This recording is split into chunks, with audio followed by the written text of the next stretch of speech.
of wanting to get many likes on social media, I am also guilty of posting the one good picture, hiding the imperfections by editing a picture to make it look better than it originally was. For example, I posted this on Instagram last May. Do you know how many pictures I took to find one that I thought was worthy of being posted on social media? 512. Oh, and did I mention it was still edited? I edited the setting with a background filter to make it look prettier, whitened my teeth, and even edited a tan on. However, I am not alone. Not only do all my friends do the same, but statistics show that 71% of people edit their pictures before posting them to social media.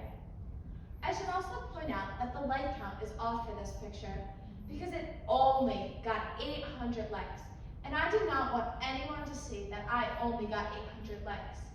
However, for this picture, that got nearly 1,200 likes, I left the like count up for everyone to see. Oh yeah, you bet I did, because somehow that makes me better.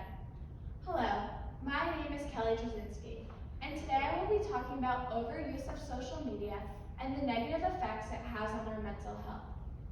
Social media forces you to compare yourself to others, but oftentimes you are comparing yourself to an image that might be edited to the point where it is a false representation. We often forget that people are posting at their best. I'm going to relate this to how it makes me feel, but I'm sure many of you can relate. When I see these posts, I often think to myself, are my clothes as good as hers? Do I get enough likes? Is my vacation as nice as this person's?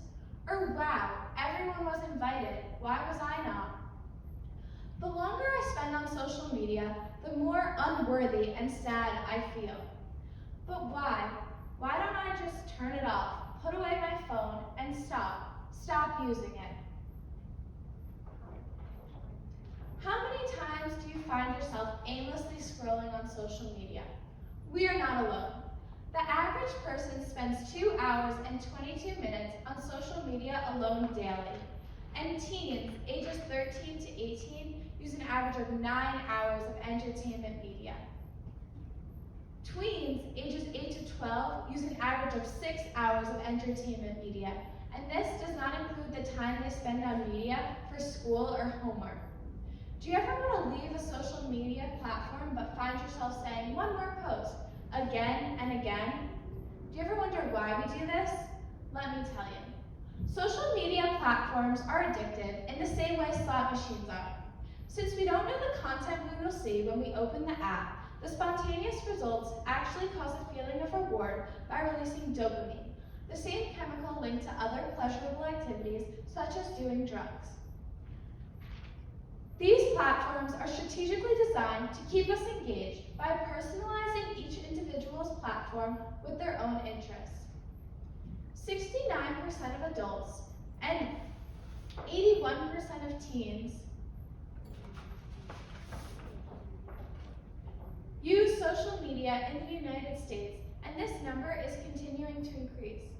What we forget though, as we let social media grab hold of us for hours on end, is the many negative effects it has on our mental health, especially for teens. Social media has strong ties to depression, anxiety, and feelings of isolation, especially among its heavy users. It has become a place to show off in hopes of being validated through likes and comments. Whether one posts their best vacation picture, newest material item, or another high point of their day, we constantly fail to recognize that life is not perfect, and neither are we.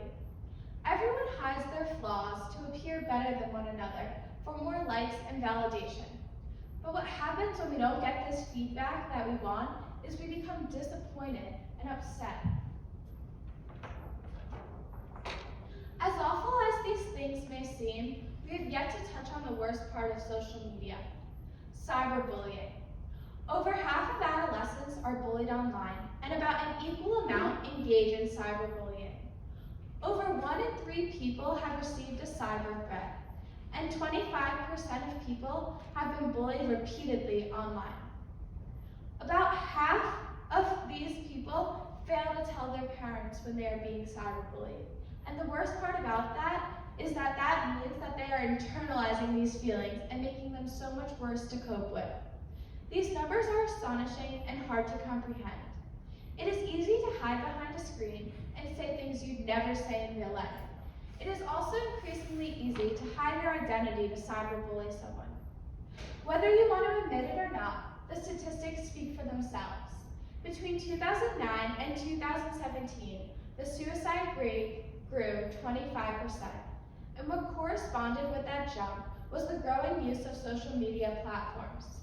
A 2018 study found that instead of decreasing loneliness, high usage of social media actually worsens it. As stated in a paper by Child Development, not getting enough validation on social media can increase depression and anxiety, especially among the most vulnerable population to whom these platforms may contribute to a cycle of rejection. If you don't believe me, believe this. Researchers at the University of Texas at Austin performed a study on social media.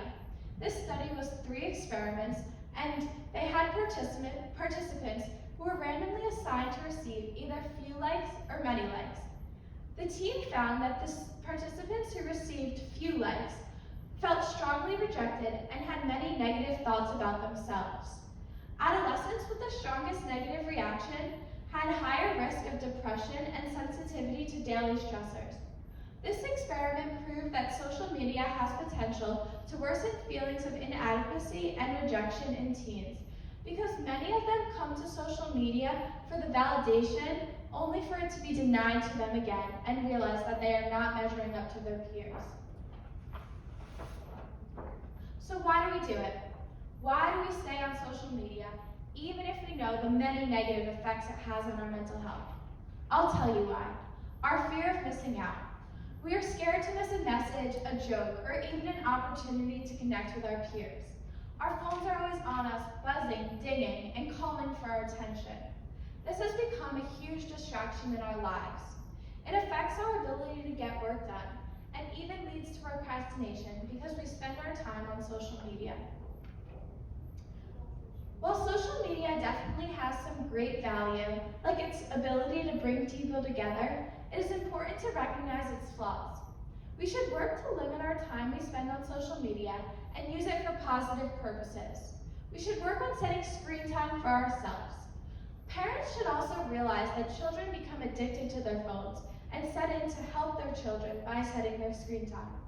It is important to spread awareness on the impact of social media on our mental health and the importance of taking a break to disconnect from the internet.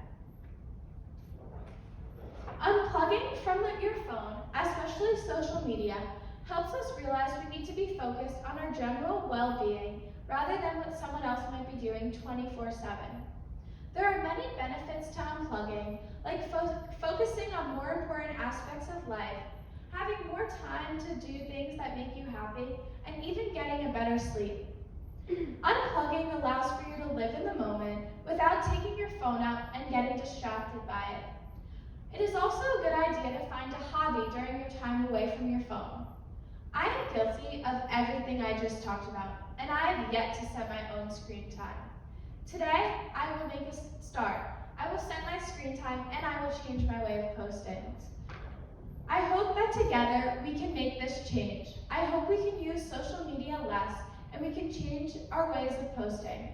I hope we can use it for positive purposes.